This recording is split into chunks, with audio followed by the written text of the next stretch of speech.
everybody, Sean from Movie Assault here, and it is time for another video. This time out, it is episode 6 of the Halloween 15 for 2024. And this time around, I'm going to be doing Maniac Cop from 1988. And this is a film that features two of my favorite genre actors, Tom Atkins and Bruce Campbell. And you'd think that it would be awesome to have these two actors sharing scenes together and trading one-liners and doing all that kind of stuff that they're famous for together on screen. Well, they share two scenes together, and they're both very brief, and they don't get a chance to really work together at all. But despite that, this is still a pretty entertaining movie. It casts Atkins as Detective Frank McRae, and he's investigating a series of grisly murders that are apparently being committed by somebody in a full police uniform.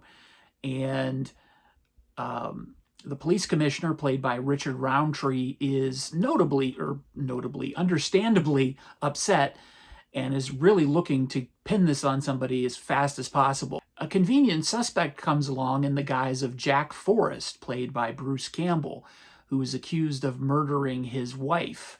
And even though he was cheating on his wife, he didn't murder his wife, but the police don't seem to believe him, and he's a perfect scapegoat. The woman he's cheating on his wife with is actually a cop herself named Teresa, and she's played by Laureen Landon.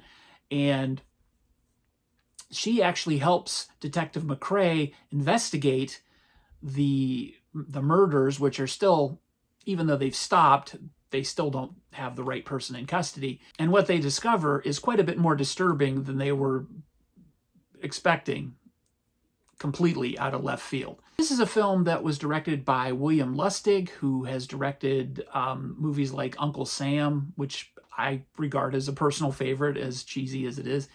And it was written by Larry Cohen, who himself is a great director, but he's also a great writer.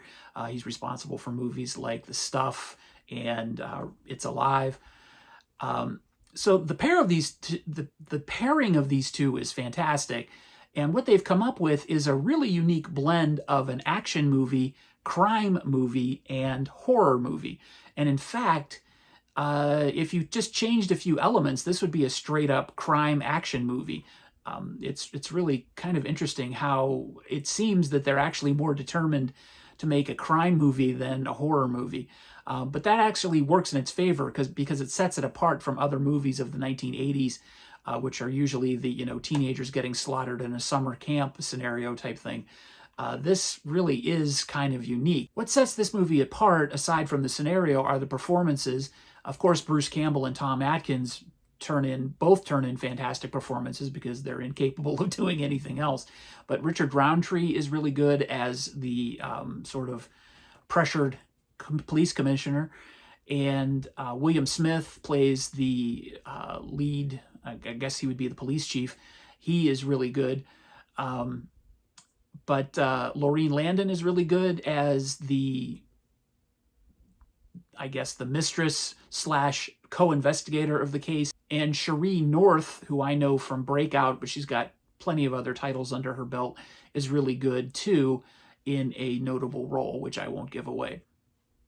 And Laureen Landon and Cherie North both prove that they can handle the physical stuff and do stunts just as well as the men can, so they're both very capable on screen. Of course, I can't forget to mention Robert Z'Dar, who plays the Maniac Cop. He cuts a very interesting figure. He's got the most impressive chin in this movie, and I say that because, of course, Bruce Campbell is known as the Chin, but he comes in second to Robert Z'Dar because Robert Z'Dar had a genetic condition called cherubism. He had this giant chin, this giant face, and I don't know, there's no picture.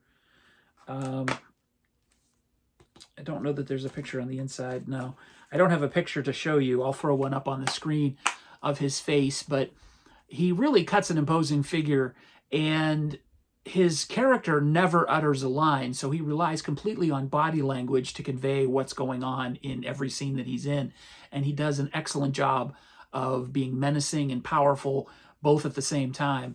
And his performance, even though it's completely nonverbal, is really imposing and intimidating. He does a great job. Unfortunately, he's passed away in 2015, I believe. He did reprise the role in Maniac Cop 2 and Maniac Cop 3. I have not seen either one of those, but I definitely will follow up after seeing Maniac Cop. So while this is not a spectacular movie in terms of, it's not going to win any Academy Awards, for B-movie fare, if you can look over some obvious glaring plot holes, some obvious location filming errors, because I don't believe there are any palm trees in New York City, but in this version there are, and some other, forgivable errors that are, probably the result of a low budget. This is a very enjoyable movie, and I would give it a 6.5 out of 10. There you go. That's my review of Maniac Cop, available on Blu-ray from Synapse Films. And there's the back of it. And stay tuned for episode 7 of the Halloween 15. We're almost halfway through. It's hard to believe already. Coming up soon. Thanks again for watching, everybody. Take it easy.